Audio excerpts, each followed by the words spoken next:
Ko'plab politsiyachilar katta avtomatlar bilan uyimizga bostirib kirishdi. Hamma joyni tintuv qilishni boshlashdi. Ular derazalardan qarab, go'yo bizni Qur'on o'qiyotganimiz yoki ibodat qilayotganimiz ustida qo'lga olishni maqsad qilgan edilar. Aslida esa biz shunchaki uxlamoqchi edik. Men turkman yoki turk ozchiligi vakiliman. Men xitoylik emasman, lekin Xitoy buni tan olmaydi. Bizni maktab direktori ko'rib qoldi. U buni yechinglar dedi. Bir o'qituvchi yaqinlashdi va hijoblarimizni shunchaki yulib tashladi. Mening amakim 2016-yilda biz uning to'yida edik. Oradan bir yil o'tib esa uning qamoqda ekanini bildik. Men Xitoyga so'rovnoma yubordim. Menga javob beringlar dedim. Ular esa meni 3 oy kuttirdi. So'ng qo'ng'iroq qilib, bizga endi qo'ng'iroq qilmang deyishdi. Har kuni o'sha xonaga bir qiz yalang'och holda olib kirilar va ularni qiynashar va zo'rlashardi. Agar hozir payg'ambarimiz sollallohu alayhi va sallam xonaga kirib kelsalar, siz ularga nima derdingiz? Men u kishiga uzoq yillar ko'rmagan otamga intilgan bola kabi yaqinlashardim va aytardim: "Ey Rasulim, biz mutlaqo yolg'iz qoldik." Assalomu alaykum Nafisa singlim. YouTube kanalimizga xush kelibsiz. Siz bilan uchrashganimizdan xursandmiz. Bugun sizning hikoyangiz haqida Sharqiy Turkistondagi opa-singillarimizning taqdiri haqida gaplashamiz. Va alaykum assalom. Taklifingiz uchun rahmat. Siz bilan uchrashganimdan juda xursandman. Barcha savollarga javob berishga tayyorman. Yana bir bor taklifingiz uchun rahmat. Nafisa singlim, iltimos o'zingiz, oilangiz va boshdan kechirganlaringiz haqida gapirib bersangiz. Men Sharqiy Turkistondanman. Urumchida, Sharqiy Turkistonda tug'ilganman.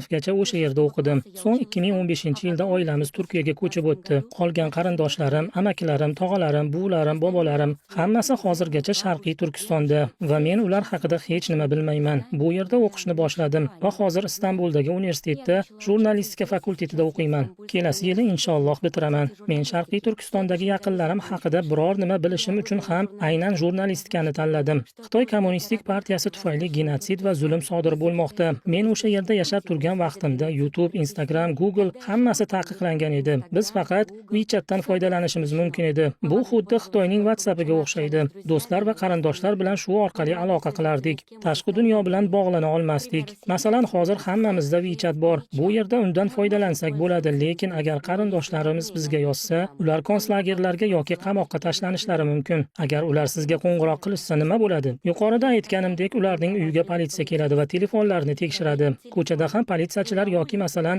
harbiylar istalgan payt telefoningizni tekshirishlari mumkin. Har bir mahallada, har bir politsiya bo'limida maxsus dasturlar mavjud. Ular WeChatdagi barcha xabarlarni ko'rib turishadi. Shuning uchun agar biz ular bilan bog'lanishga uringanimizda, ular uylariga kelib telefonni tekshirishni talab qilgan bo'lardi. Agar yozishmalarni topsalar, ularni lagerlarga olib ketishar yoki hibsga olishardi. Siz Xitoyda kommunistik zulm ostida 12 yoshgacha yashagan inson sifatida qisqacha ayta olasizmi? Bu qanday tuzum? Men 9 yoshimda hijob kiya boshladim. Bu meni baxtli qilgan edi.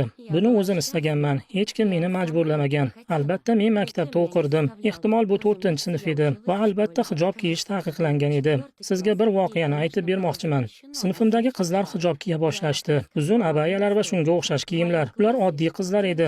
Biz o'ylagandikki, biz bularni kiyamiz va hech kim bizga bunga qarshi hech narsa deya olmaydi. Biz baxtli va jur'atli edik. Har dushanba kuni biz maktab oldidagi maydonga bayroq ko'tarish marosimiga chiqardik. O'sha safar ham maydonga chiqdik va saf tortdik. Sinfimizdagi barcha qizlar hijobda edi va bizni maktab direktori ko'rib qoldi. U buni yechinglar deb aytdi. Uning qo'lida mikrofon bor edi. U bizga baqirdi, lekin biz yechmadik. Shunda bir o'qituvchi yaqinlashdi va hijoblarimizni shunchaki yulib tashladi. Shu voqeadan keyin qoida juda qat'iylashdi. Har ko'chada turk bayrog'i tasvirlangan katta bannerlar bor edi. Men Sharqiy Turkiston bayrog'ini ko'rganimni eslayman. Islomga oid hamma narsa chizib ajratilgan edi. O'sha chiziqning ostida esa bu narsalar taqiqlangani yozilgan va buning uchun jazo qo'llanilishi aytilgan edi. Onam menga hech qachon bunday qilma, agar bilib qolishsa seni jazolashadi derdi. Ba'zan tungi soat 2 yoki 3larda bizning uyga politsiya kelardi, katta yoritgichlar bilan va derazamizga nur sochib tekshirardi. Balki Qur'on o'qiyotgandirmiz yoki namoz o'qiyotgandirmiz deb. Biz esa uxlayotgandek ko'rinishga harakat qilardik. Men bu holatni juda yaxshi eslayman. Singlim bilan bir-birimizga uxlayotgandek ko'rinaylik deb aytardik. Politsiyachilar uyimizga kirib kelardi. Otam bilan gaplashar qilishardi. Hamma joyni tintuv qilishardi, so'ng ketishardi. Bir kun otam uyimizdagi kitoblarni yashira boshladi. Bizda katta bir xona bor edi. U yer kitoblar bilan to'la haqiqiy kutubxona edi. Otam barcha islomiy kitoblarni yig'di va ularni yerto'laga yashirdi. Keyin yana ko'plab politsiyachilar katta avtomatlar bilan uyimizga bostirib kirishdi va uyni tintuv qila boshlashdi. Biz juda qo'rqardik. Ular video kamera o'rnatib ketishlari mumkin deb. Shunda biz islom haqida yoki unga aloqador hech narsa haqida gapira olmay qolardik. Ba'zan shunday voqealardan keyin 2-3 kishi qamoqqa olinardi.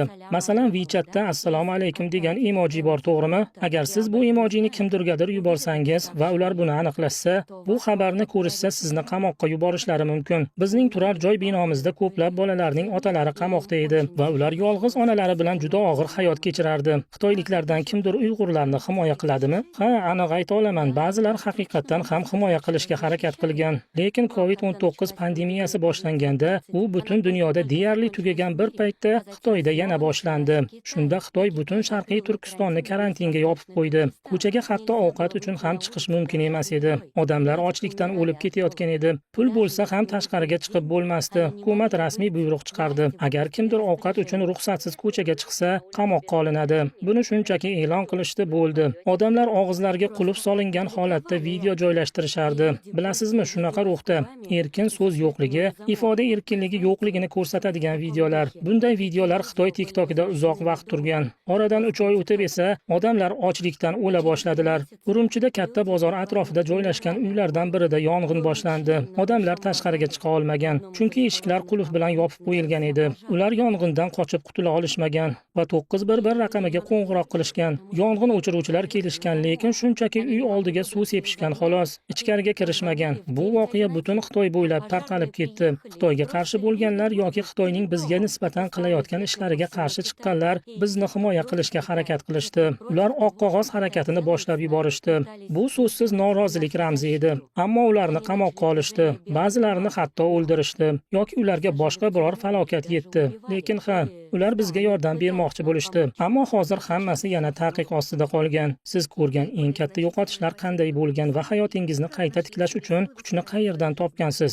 Tug'ilgan shahrimni tark etish mening eng katta yo'qotishim bo'lgan. Hammasini boshdan boshlash esa juda oson bo'lmagan. Biz Istanbulga kelganimizda hamma narsa g'alati tuyulardi. Albatta turklar juda mehribon xalq, lekin biz uchun bu juda og'ir bo'lgan. Men uchun ham, Uyg'ur do'stlarim uchun ham. Ammo yoningda sen bilan birga ko'p narsani boshdan kechirgan odamlar bo'lsa, biroz yengilroq bo'ladi. Tushunyapsizmi? Biz bolaligimiz haqida, hayotimiz haqida suhbatlashamiz va bu qalbimizga taskin beradi. Albatta ba'zida yig'laymiz ham, lekin bu bejiz emas. Biz juda ko'p narsani boshdan kechirdik. Hammasi go'yoki o'sha, lekin ular bilan birga bo'lish yengilroq. Ma'lum ma'noda hayot davom etmoqda va bo'lib o'tgan hamma narsa ortda qolmoqda. Men buvimni juda sog'indim. Kel qizim, kel sochlaringni tarab qo'yay degan so'zlarini. Shunaqa oddiy so'zlar, lekin men uchun juda katta ma'no anglatadi. Turkiyaga kelganimdan beri faqat bir narsa haqida o'ylayman. Nega Sharqiy Turkistonda yashayotgan paytimizda amakivachchalarim bilan urushardim? Nega ular bilan tinch yashay olmadik? Nega oramizda kelishmovchiliklar bo'lardi? Bu yerda ularning yonida bo'lmaslik juda og'ir. Do'stlarim buvalari va buvilari vafot etgani haqida xabar olishadi. Men esa bunday xabar olishni istamayman va bundan juda qo'rqaman. Ota-onam ularni, ya'ni buvim va buvamni bizning kelajagimiz uchun qoldirib kelishga majbur bo'ldilar. Ya'ni bizning dinimizni, tilimizni saqlab qolishimiz, kelajakda bu yerda Turkiyada erkin yashashimiz uchun. Ammo ularga bir narsa bo'lsa, ya'ni buvim va buvamlarga bir narsa bo'lsa, ota-onam buni ko'tara olmaydilar. Bunday holat ko'plab Uyg'urlar bilan sodir bo'lmoqda. 3 kun oldin dugonamnikida mehmonda edim. U Sharqiy Turkistonda onasi rakdan vafot etganidan xabar topdi. U bu xastalik haqida hech nima bilmagan. Chunki onasi farzandlarining unga yordam berish uchun qaytib kelishidan qo'rqar edi. Chunki ular qaytib kelsa qamoqqa tashlanishi va hatto o'ldiriladi deb o'ylagan va haqiqatan ham shunday. Tasavvur qila olasizmi? 2024-yilga kelib ham siz yaqinlaringiz bilan erkin bog'lana olmaysiz. Iltimos bizga amakingiz haqida so'zlab bering. Amakim 28 yoshda edi. 2016-yilda biz uning to'yiga Urumchiga borgan edik. Bu katta oilaviy bayram edi. Menda suratlari saqlanib qolgan. Biz shunchaki to'yga bordik. So'ngra Turkiyaga qaytdik. Oradan atiga 1 yil o'tib, uning qamoqda ekanini bildik. Nega?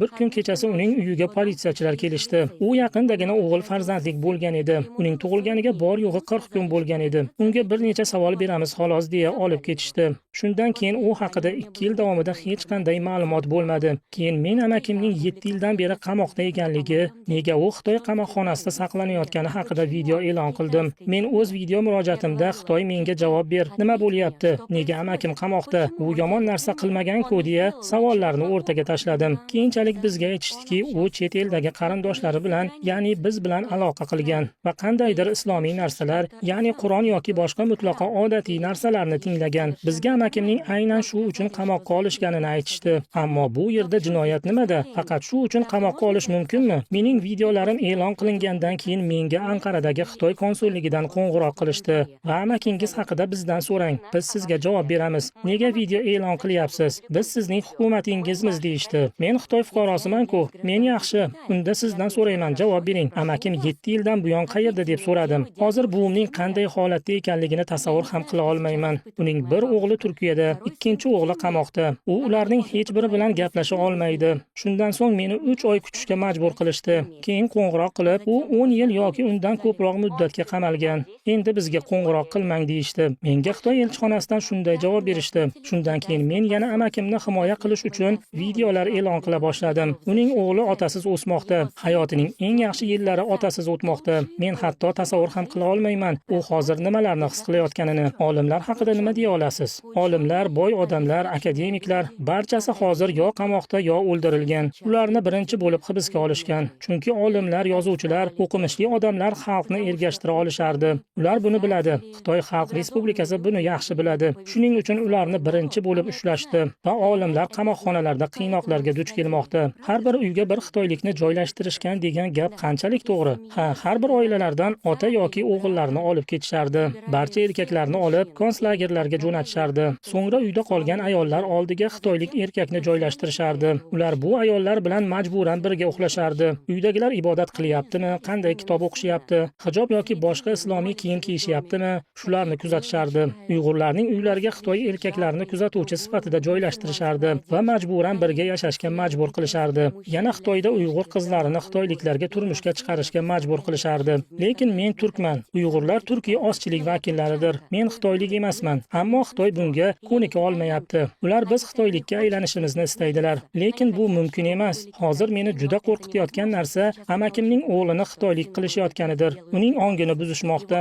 Biz Xitoycha TikTokda bir video ko'rdik. Unda jiyanim xitoycha kurash bilan shug'ullanayotganini va maktabda xitoycha kiyim kiyib yurganiga guvoh bo'ldik. Uni bunga majbur qilishmoqda. Bizning bolalarimizni Xitoyda assimilyatsiya qilishmoqda. Shu qatorda mening jiyanimni ham. Men bundan juda xavotirdaman. Siz Xitoy erkaklari bilan yashashga majbur bo'lgan ayollar haqida gapirdingiz. Qolganlarchi? Konslagerdagi ayollar haqida gapirib bera olasizmi? Bunday lagerlarda bo'lgan bir ayol 2019 yoki 2018 yilda bizning uyimizga keldi. U tasodifan bizning uyga kirib qoldi. U Urumchidan qochib Qozog'istonga, keyin Istanbulga kelgan edi va biz shunda bildikki, u konslagerda bo'lgan. U juda ozg'in edi. Sochlari kal qilib olingan va u doim titrardi. Uning ruhiy va jismoniy holati xavotirli edi. U konslagerlarda 7 yoshdan 70 yoshgacha, hattoki 80 yoshgacha bo'lgan xotin-qizlar bilan nimalar bo'layotgani haqida gapirib berdi. Men bu yerda hech narsani bo'rttirmayapman. Ular bir xonada yashashgan. U yerda ayollar quruq temirdan iborat karavotlar ustida uxlashgan va orqasi bilan emas, yonboshlab yotishga majbur bo'lishgan. Temir karavotlar?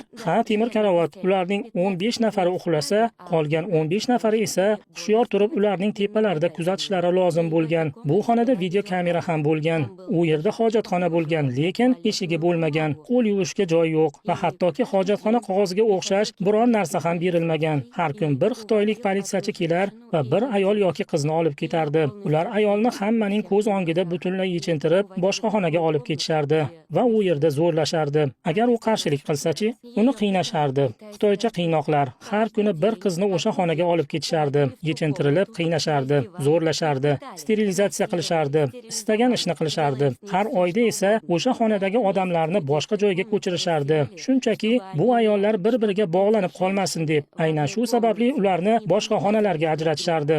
eng dahshatli voqea haqida gapirib bera olasizmi? U ayol qiynalganlarni aytib berdi. Bir kuni bir qiz o'sha xonaga olib ketildi. U hali juda yosh edi, yechintirildi. Uni qiynashdi, zo'rlashdi. Keyin esa Xitoy politsiyachilari uning tanasining bir qismini kesib olishdi. Qon ketayotganiga qaramay uni yana ortga olib kelishdi va boshqa xonaga tashlab ketishdi. U qonga belangan holatda yotdi. Biz uning hayotdan ko'z yumayotganini ko'rib turdik, lekin hech narsa qila olmadik. Hech kim yordam bera olmadi. Biz faqat jim yotishimiz kerak edi. Faqat jim. Bu ayol bu voqeani gapirar ekan qo'llari titrardi. Ko'zlarida ko'z yosh, tanasi qaltirardi.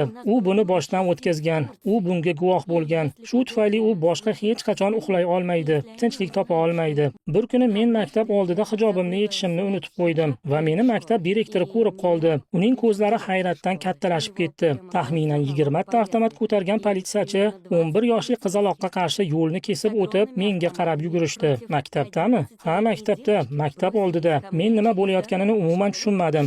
Men nima terrorchimanmi? Nima bo'lyapti? Men shunchaki hijob kiyganman. Ular esa menga qarab yugurishdi va men shunchaki larzaga tushdim. Nima qildim men? Belimda bomba bormi deyman o'zimga va o'zimga aytdim: "Nafisa, tinchlan, shunchaki yur." Keyin bir o'qituvchi menga yaqinlashdi va "Nafisa, sen menga bilganlaringni hammasini aytishing kerak" dedi. Men balki unga nimadir yolg'on gapirib qo'ya qolarman deb o'yladim, ammo keyin o'zimga jasur bo'lish kerak. Hech narsa bo'lmaydi dedim. Ertasi kuni o'sha o'qituvchi meni chaqirdi va butun sinf oldida meni koyib berdi, baqirdi. O'shanda men o'zimni juda sharmanda his qildim. Qolgan barcha o'qituvchilar ham meni koyib bera boshladi. "Bu senmisan Nafisa? Hijob kiyyapsanmi? Sen tufayli bizga maosh to'lanmadi. Bizni jazolashdi. Chiqib ket bu maktabdan." Barcha o'qituvchilar menga shuni qayta-qayta aytishdi. Bu juda tahqirli edi. Men bu haqda ota-onamga aytgach, ular "Biz ketamiz, bu yerda qolmaymiz" deya qaror qilishdi. Bir kuni kechasi dadam bizga qo'ng'iroq qildi. O'shanda u Sharqiy Turkistonda emas edi. U Xitoyning boshqa bir shahrida edi.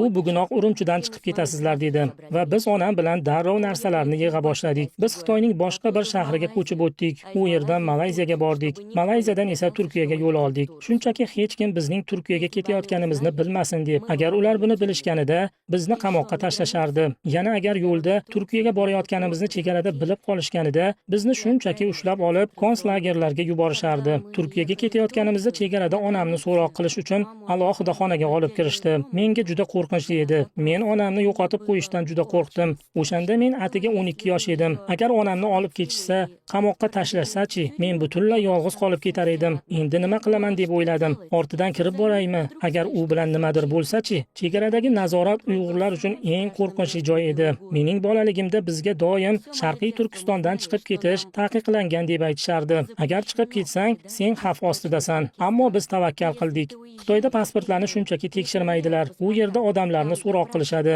Meni hayotim haqida so'rashdi. Maktab, boshqa narsalar haqida savollar berishdi. Va o'sha paytda men Xitoy tilini butunlay unutib qo'ydim. Men qandaydir mutlaqo chalkash narsalarni gapirardim. O'zim ham nima deyotganimni tushunmasdim. Lekin axir men 1-sinfdan boshlab Xitoy tilini o'rgangandim. Men Xitoy tilini bilaman, ammo o'sha paytda men xitoychani tushuna olmadim. Qo'rquv va hayajon sababli hech bir so'zni anglay olmadim. Tushunyapsizmi? Alhamdulillah biz chegaradan o'ta oldik va Turkiyaga yetib keldik. Siz qiynoqlarning qo'llanilishi haqida eshitganmisiz yoki o'zingiz guvoh bo'lganmisiz? Men yaqin tanishimdan birinchi og'izdan eshitganman. Ular oilasi bilan Turkiyaga kelishgan, lekin otasiz. Faqat ayollar, onasi va opa-singillari. Ular Turkiyaga kelishdi. Otasi esa men bir oydan keyin kelaman, pasport olib hujjatlarni rasmiylashtirib olaman. Juda ko'p ishlar bor degan edi. Va ular otasini kutishgan, ammo u konslagerga tushib qolgan. Albatta bu jinoyat edi. Uni qamoqqa yoki lagerga tashlashgan. Ular taxminan 4 yoki 6 yil davomida u haqida hech qanday ma'lumot ola olmagan va u nihoyat qamoqdan chiqqach bir hafta o'tib vafot etgan. Tasavvur qiling, u qanchalik qiynoqlarga duch kelgan. Men aniq biror qiynoq haqida gapira olmayman, chunki o'zim bunday azoblarni boshdan kechirmaganman. Lekin shunchaki o'ylab ko'ring, u bir hafta ichida vafot etdi va ular buni 2 yil o'tibgina bilib olishdi. U o'z e'tiqodi yo'lida o'limni qabul qildi. Lekin shunchaki tasavvur qiling, siz otangizni kutyapsiz va kutilmaganda uning allaqachon vafot etganidan xabar topyapsiz va tushunasizki, endi sizning otangiz yo'q. Turkiyadagi hayotga qanday moslashdingiz? Qanday qiyinchiliklarga duch keldingiz? Men bu yerda odamlarning bog'larda, dengiz bo'ylarida butun oila bo'lib piknikda yoki yig'ilishganini ko'rsam, yuragim eziladi. Bizning oilamiz ham shu yerda bo'lishi mumkin edi. Hammamiz shu yerda birga bir dasturxon atrofida, tushunyapsizmi? Birga bo'lishimiz mumkin edi. Ammo Xitoy buni bizdan tortib oldi. Biz oddiy insonlarning eng asosiy huquqlaridan mahrummiz. Uyg'urlardan boshqa davlatlarga ketayotganlar orasida hamon ta'qib qilinayotganlar bormi? Bizni bu davlatlarning aholisi ta'qib qilmaydi. Faqat Xitoy agentlari va xitoyliklardan tashqari. Avval aytganimdek, konslagerlardan qochib chiqqan bir ayol bor. U Istanbulda yashardi. Xitoy agentlari uni doimiy ravishda kuzatib borishardi. Unga tahdid qilishardi. Shundan keyin u Fransiyaga, Parijga ko'chib ketdi. U yerda davlat himoyasini oldi. Lekin baribir uning uyi atrofida ko'plab Xitoy agentlari va xitoyliklar yurishardi. Unga zarar yetkazish, o'ldirish bilan tahdid qilishardi. Yana Turkiyada 2 yoki 3 nafar yosh yigitlar otib o'ldirilgani haqida xabardorman. Ular kimlargadir xavf tug'diradimi? Ha, men hozir siz bilan amakim haqida, mamlakatim haqida gaplashyapman. Bu mening xalqimning holatiga ta'sir qiladi. Agar siz Uyg'urlar haqida yaqinlaringiz bilan gaplashsangiz yoki kompyuter orqali Instagram yoki YouTube'da bu mavzuni ko'tarsangiz, bu mening xalqimga ta'sir qiladi. Va agar amakim bilan biror narsa bo'lsa, bu Xitoyning obro'siga putur yetkazadi. Uning pok yuzi haqiqatni aytadi va butun dunyo bu haqiqatni bilib oladi. Chunki juda ko'p odamlar Xitoy propagandasiga ishonishadi. Men ijtimoiy tarmoqlarda biror narsa joylashtirsam, ba'zi izohlarda sen yolg'on gapiryapsan, Xitoy bunaqa ish qilmaydi. Odamlar u yerda baxtli yashayapti deb yozishadi. Buni siz menga aytyapsizmi? Mening yaqinlarim Sharqiy Turkistonda. Men ular bilan aloqa qila olmayman. Amakim qamoqda. Siz esa mening xalqim baxtli yashayapti deysiz. Gap biz haqimizda Uyg'urlar haqida ketganda hamma narsa butunlay boshqacha. Agar mening yurtdoshlarim o'sha lagerdan chiqib keta olishsa yoki qandaydir yo'l bilan mening e'lonlarimni ko'ra olishsa, ular hech bo'lmaganda dunyo bizni unutmagan, odamlar biz haqimizda xabardor bo'layotgani haqida bilishardi. Shuning uchun bu haqda hikoya qilishni davom ettirish juda muhim. Iltimos, mening xalqim haqida hikoya qilishdan to'xtamang. Uyg'urlar haqida, Sharqiy Turkiston haqida gapiring. Hijobni yechishni o'ylayotganlarga nima deb aytar edingiz? Sharqiy Turkistonda hijob qizlarning hayotiga xavf solishi, ularning yoshligidan ayirishi mumkin. Bundan avval aytganimdek, Sharqiy Turkistonda shunchaki hijob kiyganim uchun qamoqqa tashlanishim mumkin. Bu shunchaki oddiy narsa emas. Men uni yecha olmayman, tushunyapsizmi? Hijob biz uchun juda muhim. Bizning maqsadimiz hayotimizni o'zimiz xohlagancha yashash imkoniyatiga ega bo'lish. Shuning uchun iltimos, hijoblaringizni yechmanglar. Ular hatto hayot evaziga bo'lsa ham saqlab qolishga arzigulikdir. Chunki hijob bu sizning himoyangiz, zulm emas. Siz nimaga umid qilasiz? O'zingiz va xalqingiz uchun nimalar haqida orzu qilasiz? Mening yagona asosiy orzuyim Sharqiy Turkiston ozod bo'lishidir. Qanday va nima o'zgarishi kerakligini aniq bilmayman, lekin men o'z yurtimga borishni istayman. Xalqimni ko'rishni istayman. Odamlarning yuzlarini ko'rishni, ularning Uyg'ur tilida gaplashayotganlarini eshitishni, ona tilida "Kelib qolinglar, olib qolinglar, eng yaxshi narxlar menda" deb baqirayotganlarini eshitishni istayman. Hamma bilan quchoqlashni istayman. Bunga erishish uchun men dunyodagi eng nufuzli jurnalist bo'lishga tayyorman. Axir ko'p jurnalistlar bizning dunyomizni o'zgartirishga muvaffaq bo'lishgan. Men buni bilaman va men ham buni qila olaman. Nega bo'lmasin? Men musulmonman, Uyg'urman, hijob kiyaman. Nega bo'lmasin? Men o'z fikrimni bildira olaman va men o'z xalqimni himoya qilishim kerak. Hammaga biz haqimizda aytishim kerak. Amakimning ozod qilinishiga erishishim kerak. Hammasi shu. Mening orzularim faqat shular. Bundan boshqa hech narsa emas. Balki menda yaxshi oila bo'lar. Meni qo'llab-quvvatlaydigan kichkina baxtli oila. Men eng nufuzli jurnalist bo'laman va dunyodagi eng nufuzli qiz, ayol bo'laman. Men dunyoni xalqimning ovozini eshitishga majbur qilaman inshaalloh. Siz bilan bir holatda bo'lgan G'azo va boshqa ko'plab joylardagi odamlarga nima degan bo'lardingiz? Biz yolg'iz emasmiz. Alloh biz bilan. Ha, biz kurashyapmiz va biz g'alaba qila olamiz. Biz yolg'iz emasmiz. Falastinliklar dunyodagi eng jasur insonlar va men u yerdan videolarni ko'rganimda alhamdulillah biz musulmonmiz deyman. Sharqiy Turkistonda ham og'ir. Uyg'ur ayollari konslagerlarda shunday deyishadi. Agar biz musulmon bo'lmaganimizda, agar o'z joniga qasd qilish harom bo'lmaganida, biz o'zimizni o'ldirgan bo'lardik. Qiynoqlardan, zo'rlashlardan, istalmagan bolalarni tug'ishdan qutulish uchun, agar bu harom bo'lmaganda ular o'z joniga qasd qilgan bo'lardilar. Har birimiz yordam berish uchun nima qila olamiz? Men sizga bu haqda allaqachon aytib o'tdim. Har yerda Uyg'urlar haqida gapiring. Biz haqimizda gapirishni to'xtatmang. to'xtatmang. Ma'lumot tarqatishni to'xtatmang. Bu juda muhim. Bu bizga kurashishda yordam beradi. Hozir biz Falastin haqida gapirishni to'xtatmang deyapmiz. Xuddi shunday Uyg'urlar haqida gapirishni ham to'xtatmang va Xitoyni boykot qiling. Dunyo bo'ylab ko'plab narsalar Xitoyda ishlab chiqarilgan, Isroilda ishlab chiqarilgan narsalar ham ko'p va ularga boykot e'lon qilindi. Xitoyga ham boykot e'lon qilinishi kerak. Ko'plab mashhur insonlar Sharqiy Turkistonda qullik mehnatidan foydalanilmoqda deya eslatib turishadi.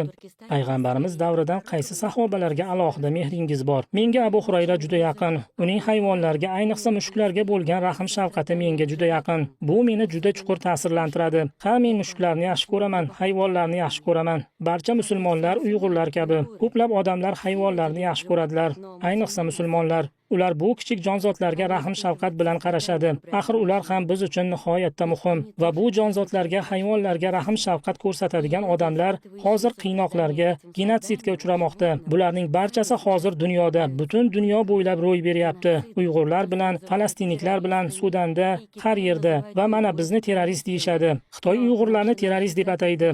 Ammo bizning pichoqlarimiz Sharqiy Turkistonda qamalgan. Men qanday qilib terrorchi bo'lishim mumkin? Abu Hurayra ismi bu mushuklarning nomi bilan bog'liq, hayvon nomi bilan. Biz yashashda davom etishga harakat qilyapmiz. Biz odamlar, hayvonlar, kichik jonzotlarga hamdard bo'lishga harakat qilyapmiz. Ammo xalqimiz azob chekmoqda, dahshatli holatda qolmoqda. Agar payg'ambarimiz sollallohu alayhi va sallam hozir shu eshikdan kirib kelsalar, nima degan bo'lardingiz? Bu juda g'alati tuyg'u bo'lardi. Men shunchaki bir bola otasiga qanday yaqinlashsa, shunday yaqinlashgan bo'lardim. Ko'p yillar ko'rmagan otaga va shunday derdim: "Ey payg'ambar, bizni yolg'iz qoldirishdi.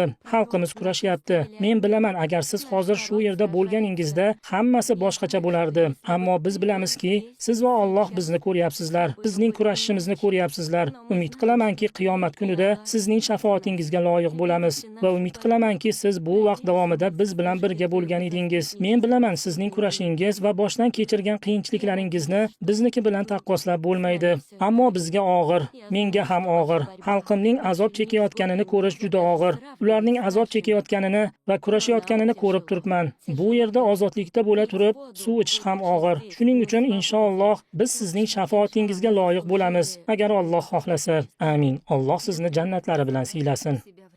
Rahmat meni taklif qilganingiz uchun. Bu biz uchun juda muhim. Men uchun, xalqim uchun, bu yerda yashayotgan jamoamiz uchun, dasturimizda ishtirok etganingiz uchun rahmat. Biz sizning kurashingiz haqida butun dunyo bilishni istaymiz inshaalloh.